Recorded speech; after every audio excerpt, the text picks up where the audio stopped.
avec Faiza Younzi. Bonsoir Faiza. Bonsoir Stéphanie. Bien sûr, vous revenez sur le discours de François Bayrou d'hier soir qui a fait, on peut dire en tout cas, des remous sur les marchés. Clairement, regardez le CAC 40 ce soir, il clôture en baisse de 1,7%. Ces turbulences, elles indiquent que les marchés, ils pourraient bien parier sur une dégradation de la dette française par les agences de notation. Et du coup, ça a eu l'effet d'une bombe, on peut dire, sur les marchés. Oui, puis vous l'avez entendu, hier, François Bayrou a décidé d'engager la responsabilité du gouvernement sur la situation budgétaire le 8 septembre devant le Parlement.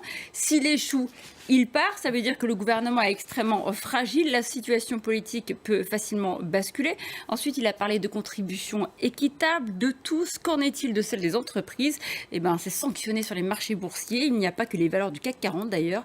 Le Premier ministre hier a détaillé la situation des finances publiques au bord du surendettement. Le taux d'intérêt de la dette française a d'ailleurs bondi hier également à 3,5%. On se rapproche du taux de l'Italie, considéré comme une lanterne rouge. Les taux des deux pays à 10 ans n'ont jamais été aussi proches en 20 ans. Les courbes pourraient bien se croiser, c'est même une question de temps, selon Éric Lombard, le ministre de l'économie. Autre réaction d'Éric Lombard, il a d'ailleurs tenu à préciser que nous ne sommes pas sous la menace d'une intervention du FMI ou de la BCE, après ses déclarations de ce matin sur France Inter, où il parlait justement d'un vrai risque.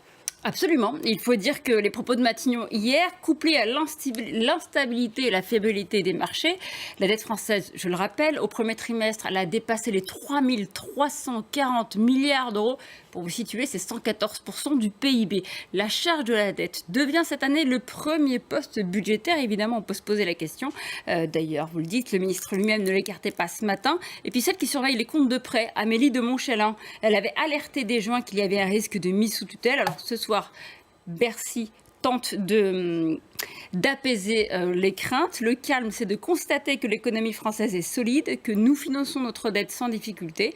C'est ce qu'a affirmé Éric Lombard. Il ajoute quand même un petit bémol.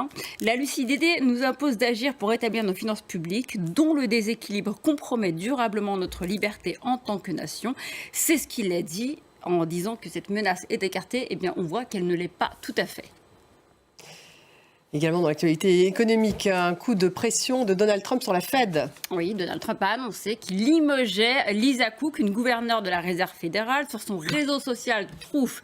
Il a montré cette lettre qu'il a signée de sa main pour la démettre de ses fonctions avec effet immédiat.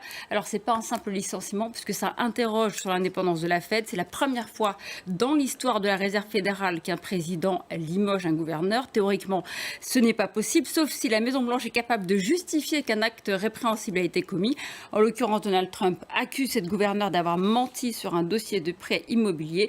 Elle conteste cette décision. Merci beaucoup Faiza. C'est donc tout pour l'économie.